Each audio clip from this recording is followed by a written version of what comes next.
I remember watching Transformers Prime and waiting for every episode of Season 3 to come out. It was a mix of excitement and dread, for in all of the Transformers series I have seen before, Starscream always dies. I was relieved when he survived Season 3, only to feel that dread again when the movie was announced. Things were going well until the final 5 minutes where the fandom is curveballed by this scene. Though perhaps a throne is more befitting of an actual king.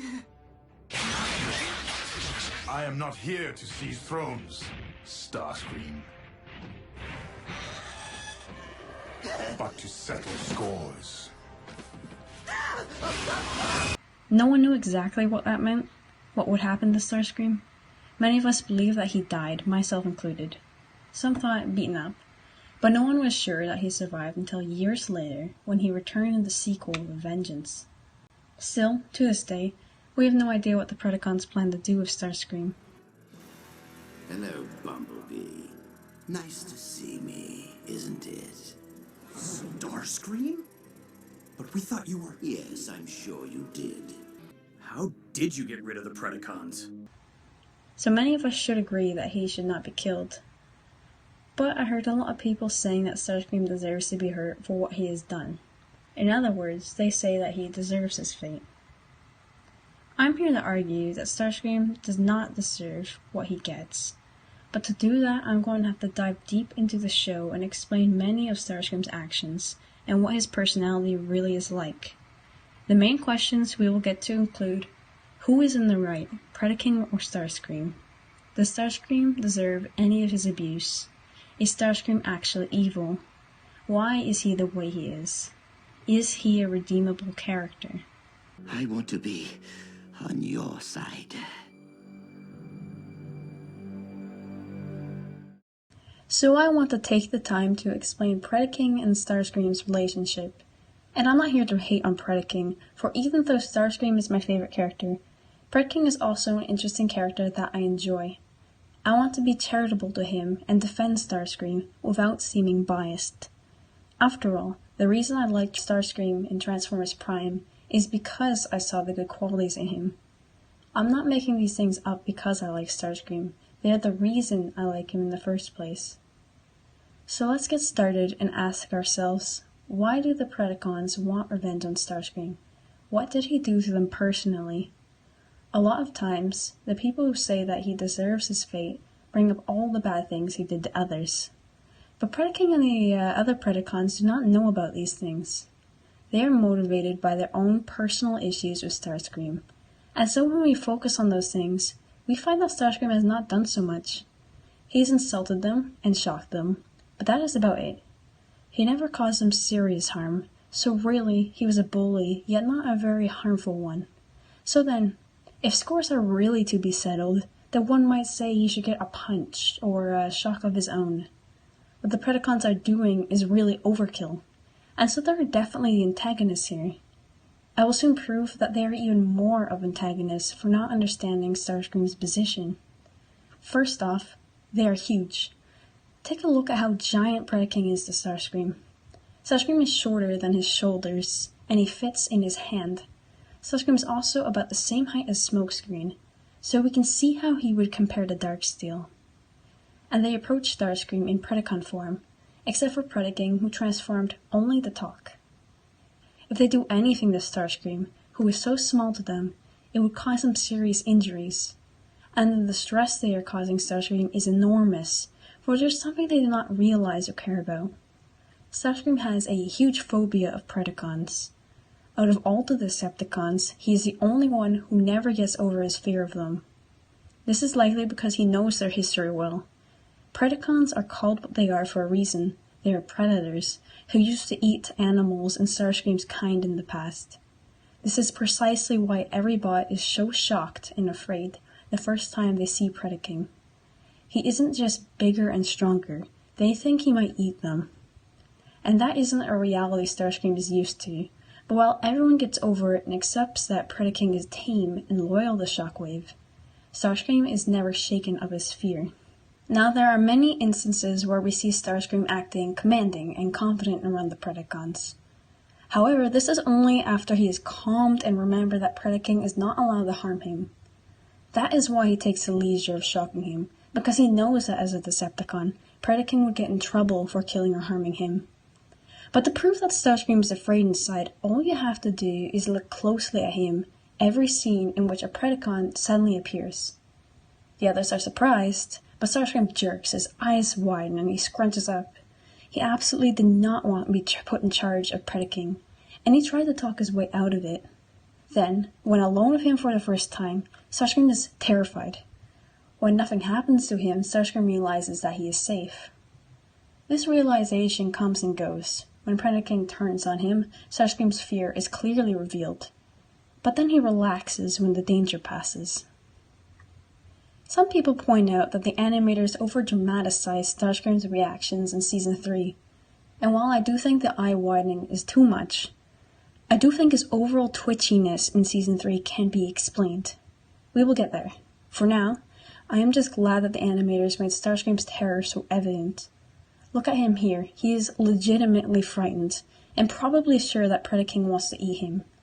He cannot bear to look, and he does not struggle. And you can see that he is shaking. Then, Predaking flies off, and Starscream recovers again. But we are back in the swing of things. Look at how Starscream reacts when the Predacons come in. You can see the blackness in Starscream's eyes, even as he is angry. We have seen him angry in other instances, but he did not have this blackness because it only appears when he is frightened. Now, why does Starscream use the shock rod? I'm not going to explain it away with fear, because it is more than that. When Starscream is first put in charge of Predaking, he was not carrying it. That means that Starscream was trying to get Predaking inside, but he did not listen. Starscream would have had to go and fetch it. We do get the impression that Starscream has been at it for a while.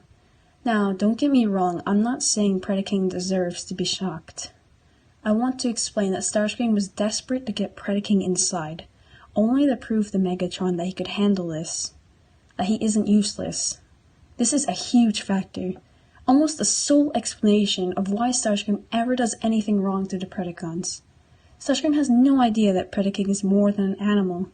He does not know how to get Predaking inside, so he resorts to violence because he is afraid that if he fails, he will get in trouble from Megatron.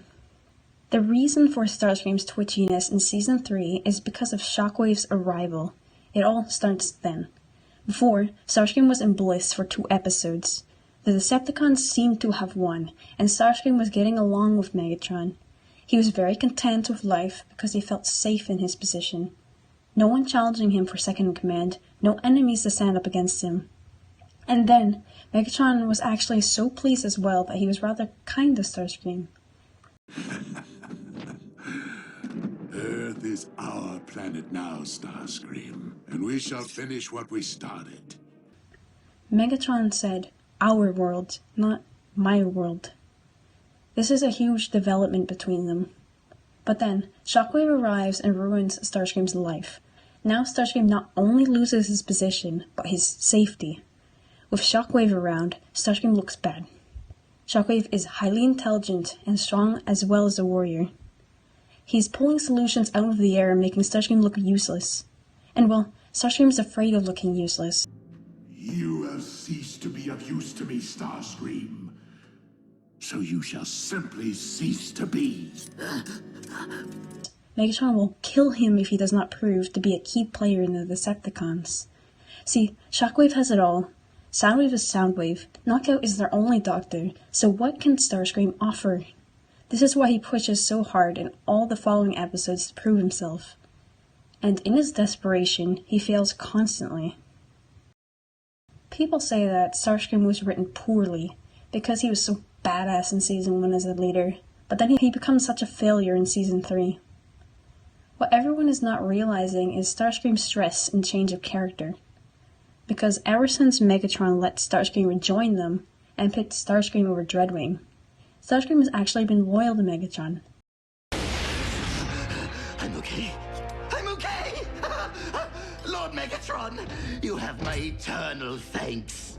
Do not ever make me regret which one of you I spared. He never once tried to take over in Season 3, and he felt pretty happy as the second in command. This new loyalty causes Starscream to lose his independence. After all, Starscream actually spent about half of the series as a rogue instead of a Decepticon.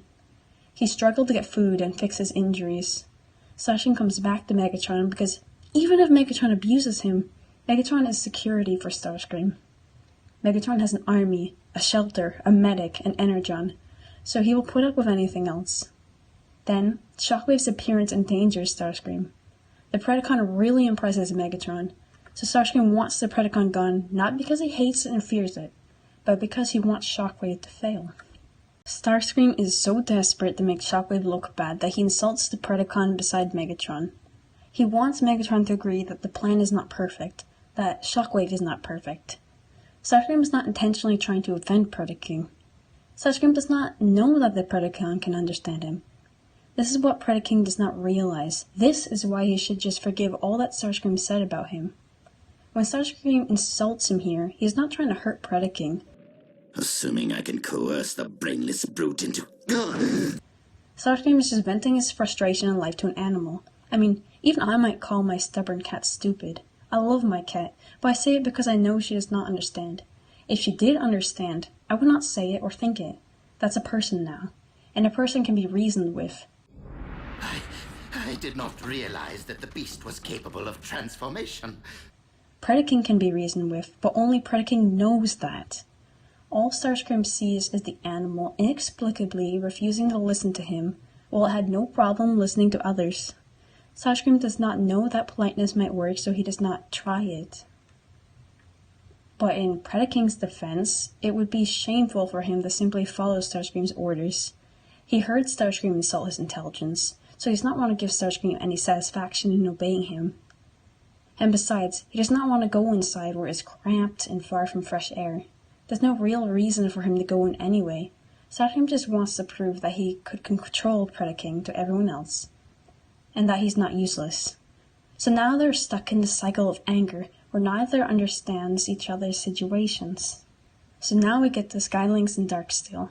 Still, Starscream is using the shock rod on them even though he knows they're not animals. So why does he do it? Well, here are two Predacons raised to be weapons of war by two bots, Shockwave and Starscream.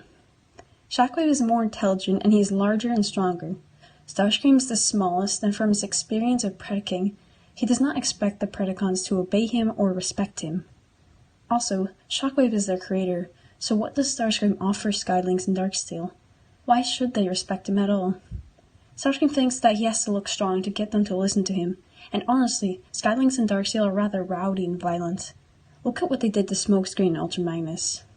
Darksteel giggled at the thought that he'd melted Smokescreen, and Skylynx had come close to killing Ultra Magnus. They enjoyed beating and biting them, and when they came back, they even bragged about it. Where have you been? Gutting Autobots. I do not think this is their nature, but the fault of being raised by the Decepticons as beast warriors. However, they do not ever consider Starscream's position either. They see him as the angry one that shocks them for no reason. They see him totally unaware of how afraid Starscream is of Predacons, or that he was ever abused by Megatron. For this, they just think he's an ass. But I ask again, is that reason to hurt or kill him? He certainly is an annoyance, but they're never in any real danger because of Starscream. Not like how Starscream was in the Decepticon ranks. So then, at the end of the battle, it dawns upon the Predacons that they are free. The Decepticons have broken up, they can get along with the Autobots now, so they can go wherever the hell they want. They're not commanded or compelled by anyone to go after Starscream. They could have just been glad that he was gone and enjoyed the fact that he would not shock them anymore. They could have been the better boss and moved on. Optimus would have advised that. Optimus Prime would deem it a tragedy to stain Cybertron's fresh soil with any newly spilled energon. However, the Predacons went after Starscream, and perhaps at first, the Autobots did not know what they intended to do, and therefore did not stop them. So the Predacons came after Starscream because they think that he should be hurt or killed instead of let go. It's this pettiness and inconsideration that makes me certain that the Predacons are in the wrong. Look, they've seen Starscream jerk, they know he is afraid, and they relish it. They could have even spooked him and then gone off. Don't they realize just how small he is and how easily they can hurt him? Isn't it rather cruel for them to come up to him like this, when Starscream never did anything nearly as horrifying or harmful to them. But while shocking them caused temporary pain, it is not the same as opening up someone and making them bleed. But Predaking might also be thinking of how Starscream shot him in the back, but it's understandable that Starscream was protecting Megatron. Even Starscream does not hold the Autobots shooting at him against them. He knows it is war and still acts casual toward them in neutral situations. Predaking might blame Starscream a bit for the loss of the Predacon clones on Earth as a Decepticon, but he has no idea how involved Starscream was. Besides, anything Starscream did was to preserve his status. But we actually know what Predaking's problem with Starscream is. It isn't about the pain, but his pride. All I remember of my beginning is hunting and battle and the wounding of my pride. If Predaking wanted to be as noble as he acts, he would not have resorted to petty violence and fear tactics. But honestly, the respect Predaking gives his race is so unfounded. He's arrogant, violent, and a terrible king. Here is why. Predaking values his size and beast form so much that he constantly refers to his kind as mighty. Predaking is racist. He says that no one can stand up to his kind, and he does not want to follow any biped. You never stood a chance against me, Prime. I am Predaking, and I will never bow to your kind. He has read about his ancestors and praises them, despite knowing how predatory they were. Predaking just thinks so highly of the fact that he can beat down smaller bots. He's so arrogant that he calls himself a king without doing anything for it. He has no education or idea of how to lead. He literally thinks he should lead because he is the strongest physically. Even Megatron does not think he should be leader solely because of his strength. He thinks he is clever. He won his support on Cybertron through persuasion and speeches, not by fighting every bot into obeying him. But that is exactly what Predaking does to Skylynx and Darksteel. He literally fights them and threatens to blast their faces off unless they follow him. Aren't they justified to question him? Predaking drops out of nowhere, a complete stranger to them, and expects them to listen to him. I mean, Predaking is cool as heck, but he's not a good guy, really. He has some redeeming factors, though, so I believe he can be changed. He's loyal to Shockwave as his creator, even though Predaking must be aware that Shockwave, as a Decepticon, took part in the elimination of the Predacon clones on Earth. Predaking actually pauses and listens to what Bumblebee says, instead of going ballistic on him. Although one may argue that he only stopped himself from attacking Bumblebee because he thought that the pole might have been a dangerous weapon. Predaking does not know about Decepticon weapons, or any, because he was focused so much on himself and his Predaconness. But I'll support Predaking here, because Bumblebee threw away the pole, revealing that it was not a weapon, and Predaking did not seize the opportunity to attack them then. And Predaking seems to have feelings for other Predacons, although he forces them to obey him. He seems to be lonely and actually gets excited and happy about the idea of meeting other Predacons. However, I would say his racism made him so fixated. Predaking might have been happier if he tried to befriend other bots, even Vehicons. However, he thinks that Predacons are automatically his brethren. He does not consider that Predacons might not like him, or have personalities that clash with his. Like, bipeds don't consider each other brethren because they already know that they can be so different. You can't be friends with anyone just because you're the same race. Predaking might have wanted to have some sort of family, but he is rather violent toward other Predacons because he feels so entitled. I am even certain that since he led Skylynx and Darksteel after Starscream, it was his idea to go after him. They might not have even transformed to talk about it. They probably just flew after Starscream, following Predaking, and knowing that they were going because they all hated him.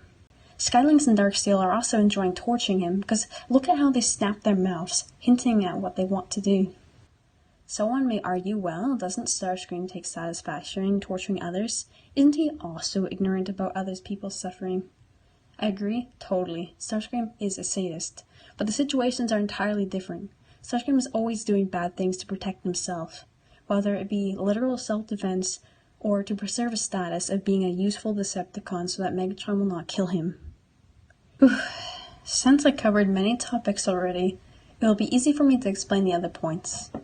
If we want to go on about abuse and if Starscream deserves any of it, then let's look at him and Megatron. People may say that Starscream deserves to be abused because he's constantly trying to usurp Megatron. I mean, really, it is give and take, but in the show we see a lot of unnecessary suffering for Starscream. I even made a whole music video of all the times Megatron intimidates and hurts Starscream. And it causes Starscream's instability. He just gets more and more docile, losing his bravery. After Megatron hospitalizes Starscream, Starscream really gets scared whenever Megatron corners him, and he does not try to run. Starscream in Season 3 is loyal to Megatron and tries to serve him, and he accepts all abuse. Starscream is yelled at, threatened, shoved for no reason, beaten, but he remains a Decepticon anyway. It's rather sad that he thinks this is the best life for him. Sure, Starscream messed up a lot in Season 3, but as I tell others, there's no excuse for abuse. Just because Starscream messed up does not mean he should be physically punished by Megatron. He's trying his hardest in Season 3, so imagine his stress in this scene, where Megatron is willing to let Starscream lose an eye or get killed. I'm thinking. I am tempted to force you to share my perception of things. No! He truly values Shockwave more than Starscream, although Starscream has been fighting so hard for Megatron's attention. And still, Starscream is so dependent that he stays loyal to someone who does not care for him in the slightest. Starscream's mentality is so warped that he still sees Megatron as the guarantor of his safety. He gets so attached to Megatron that he mourns his death. How crazy is that? Season 1, he wants Megatron dead. Season 2, he still tries to kill him. But then after having such a rough time alone, with both sides as enemies, Starscream wants protection, and Megatron surprisingly grants it. Just as a note, Megatron chose Starscream because Dreadwing was too strong for Megatron's liking. He ignored Megatron's commands, and Megatron saw that he could not whip Dreadwing like he could Starscream. Megatron could mold Starscream because he was smaller and weaker, and already pre-whipped and afraid of him. That was the kind of second-in-command he wanted. But Starscream is still so greedy and power-hungry, someone argues. That is evil. Well, yes, he is power-hungry. Yes, Starscream was quite evil in many scenes. Now, he was not a slave like Megatron used to be, so people might say that Megatron is more justified than Starscream to be the way he is. However, a lot of Starscream's evil deeds were, as I said countless times, to preserve himself. Starscream kills Cliffjumper not because he hates the guy so terribly, but because killing an Autobot will impress Megatron. Starscream brags about it only so that Decepticons think he is capable, or so that Autobots fear him. If we want to go into the lore, then we find out more about how Starscream became the way he is. So Starscream is a high-ranking Seeker Air Commander, most likely the highest ranking on Cybertron. He might be considered a high-class member of society, and I am certain that his paycheck makes him rich as hell. Starscream has lieutenants, and he served even as a bodyguard for Sentinel Prime.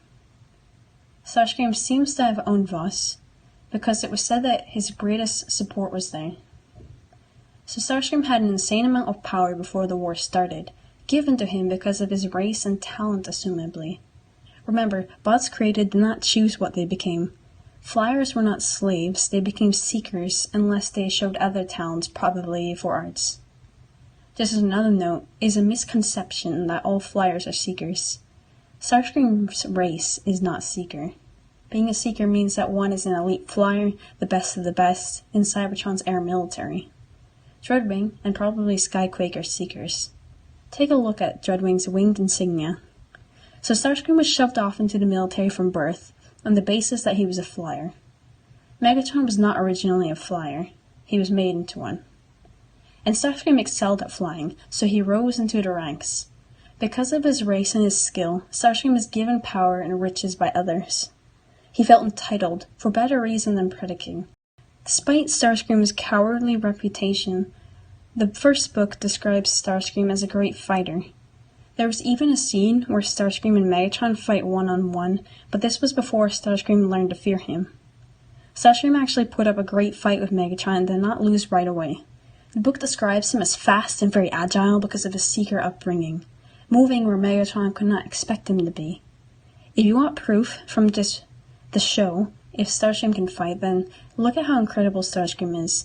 You think he is a coward, but look at how fearless he is, going straight into fire and turning just slightly to avoid the shots. Starscream can fight on the ground too, likely, very well. But he's lost his confidence. You can see glimpses of his potential in the way he moves.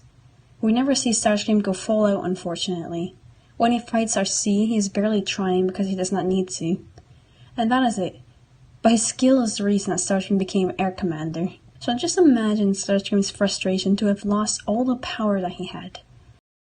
So, where's your master? I am my own master. He outranks Dreadwing, yet now he's getting thrown around by him. Starscream wants power to feel happy with himself, not because he wants to destroy Autobots. Starscream has no cause to fight for like Megatron and Soundwave. All he has is himself and his life. When Starscream is in charge, he's quite chill, and his punishments to bots were not nearly as devastating as Megatron's. The reason it is scary to have Starscream as leader is because of his lack of caring for things like humans. He is willing to melt the Arctic and have Earth cyberformed, but he had no reason to like humans either. Starscream wanted Energon for his army, and then he wanted Megatron to make more planets for them to live on. It is not good that Starscream is not considerate of humans. It is wrong that he does not consider other races, but he is on the other hand a good leader to his own people. Remember that scene where Starscream dreamed of ruling Cybertron? He wanted to bring Cybertron into a second golden age. While Megatron might make slaves and oppress, Starscream just wants a flourishing Cybertron that adores and praises him. Starscream really gives off the sense that he is always out to get praise. Starscream must think that he needs to be praised and glorified to be valid. His desperation to please Megatron now is so harmful to himself, and he does not realize it. Starscream does evil things, but I do not think he is evil. I do not think any sparks are born evil if they come from Primus. Starscream is also a victim of the caste system, just in a different way than Megatron. He wanted to kill these guys to seem more capable and gain Megatron's favor. He wanted to kill Optimus because he was getting in the way of his glory, his respect from uncertain troops.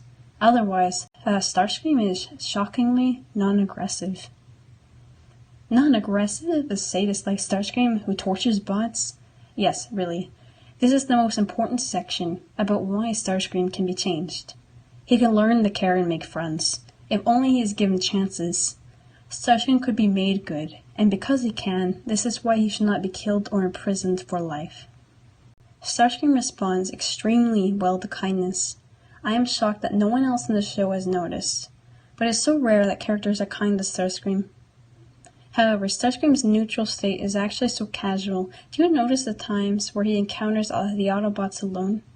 Starscream is not like Megatron, Dreadwing, Soundwave, etc. If he comes across an Autobot who has not yet done anything to him, Starscream will not attack or get consumed by rage. Even when Optimus appears, he does not fly into the air and shoot him. When his clone encountered Bulkhead, he put down his weapons and started talking informally. He only got aggressive when Bulkhead repeatedly stopped him from leaving. Starscream did not attack Orion Pax, but lowered his weapons again and got casual. Starscream actually seems quite friendly and talkative whenever he feels safe. When the Autobots bound him, he immediately got friendly with Arcee despite his past with her. And I argue that Starscream was fully serious about joining the Autobots at that time. He was so miserable in the Decepticons. Megatron hospitalized him, almost killed him, and pretty much demoted him. The Decepticons were not his place of safety in Season 1.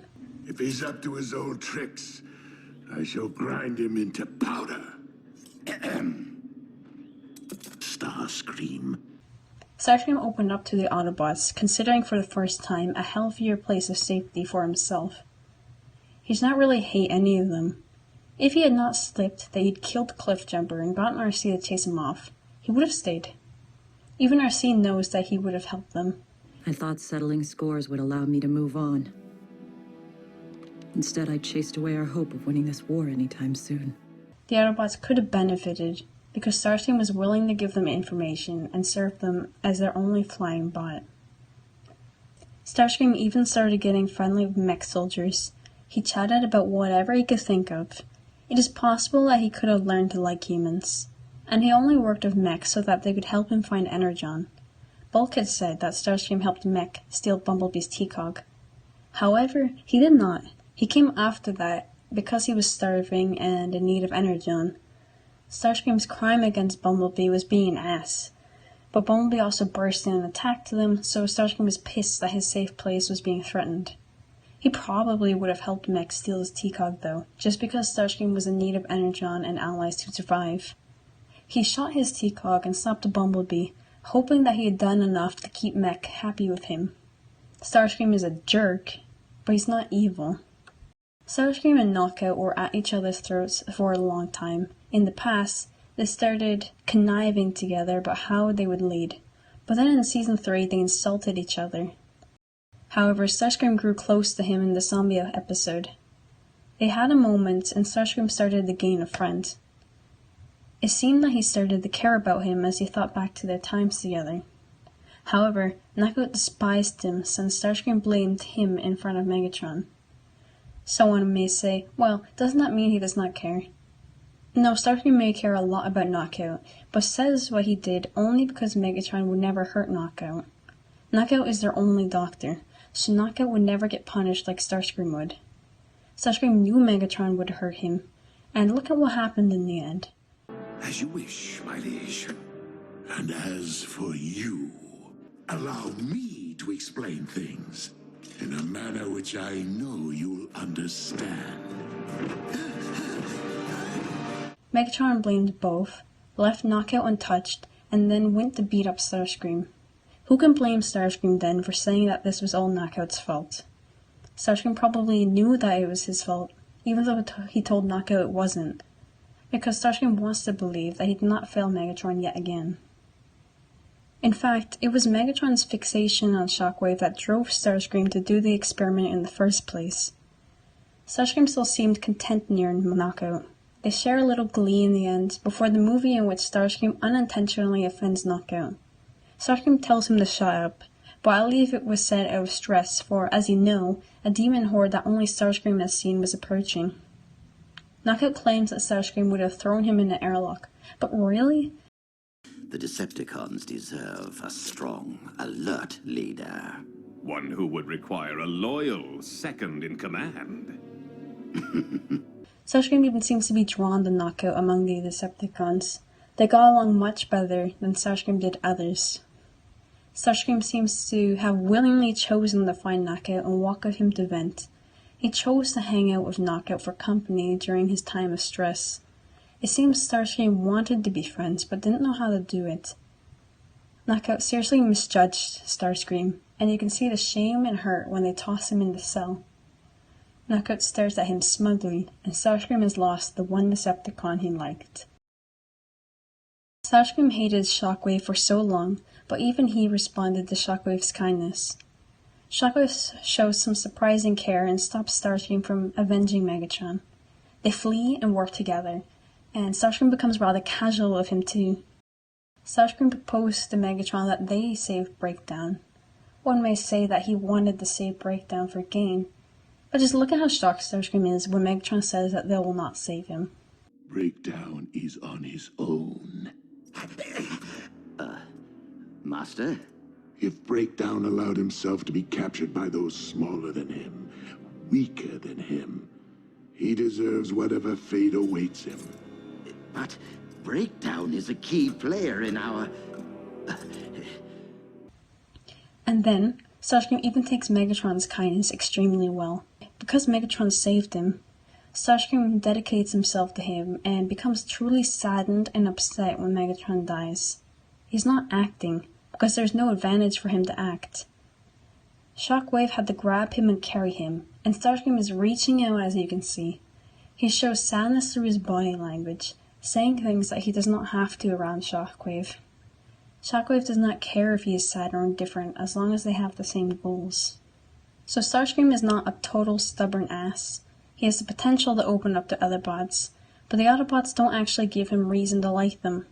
I don't mean hitting him because even Starscream knows it is war and he does not hold this against them. I mean the times where they are rough to him where they don't need to be.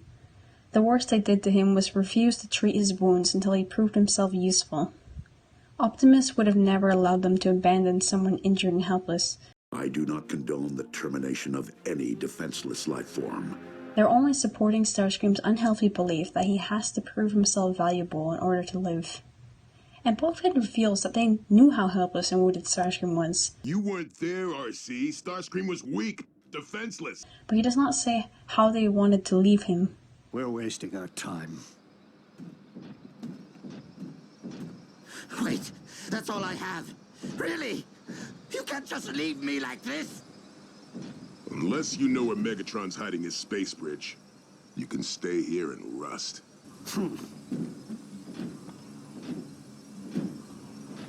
I admit, aligning myself with those vile humans was a colossal error in judgment. But I am alone. I do what I must to survive. And then even in the mine, the Autobots left Starscream to hold up the roof. RC had just seen Megatron almost kill Starscream, so does she expect that Megatron will save him? The Autobots pretty much give Starscream a death penalty and leave him to get crushed. No Autobot wants to do anything to him but imprison him. Megatron does not want him and actually lashes out at Starscream's legitimate attempt to be kind to him. Starscream realizes that no one is his friend, and he goes back to his Season 1 self, wanting to rule the Decepticons and secure a safety net and glory for himself. But it did not have to be this way. The number one reason why the Autobots should give Starscream a chance is because of what we see in one scene. Despite what he has done, they should try to forgive him and treat him with kindness. RC is on the brink of killing Starscream, and all that stops her is Bumblebee watching. Bumblebee's disappointment in her vengeful self. However, Starscream feels gratitude to those that save him, as we have seen before with Megatron. The scene where Starscream saves RC shows that Starscream has honor. He has his revenge on Arachnid and is left alone with RC. She has done him wrong in the past, and there is no one around to see him kill her. However, Starscream chooses to let her live and cuts her down. He does not fully release her, since she might try to take him prisoner and he cannot fly. But this scene is vital for Starscream's character because it proves that he does not do everything for self-gain. It would have been to his advantage to kill another enemy, and then make everyone believe Arachnid had killed her, so no Autobot would pursue him for revenge. RC causes Starscream trouble in the future. Killing RC could have given Starscream another advantage in getting Megatron to accept him. Optimus says that Starscream did this for his own benefit, but he's wrong. Optimus too thinks that Starscream is evil and cannot change. Did you hear him? He thinks he's a hero and we're the villains. Each one of us is the hero of our own story, Fix-It. No one considers him or herself to be evil. Except maybe Starscream. But we viewers saw that Starscream had nothing to gain in letting RC live, and we heard what he said. Go on. Get it over with. As I recollect, in a similar predicament, you once allowed me to live.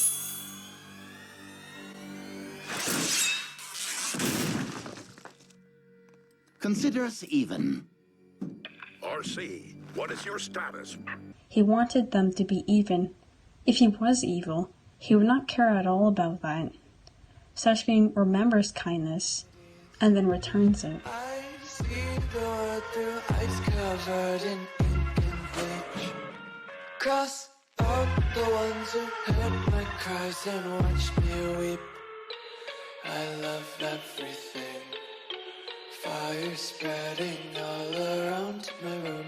My world's so bright, it's hard to breathe, but that's alright. Hush.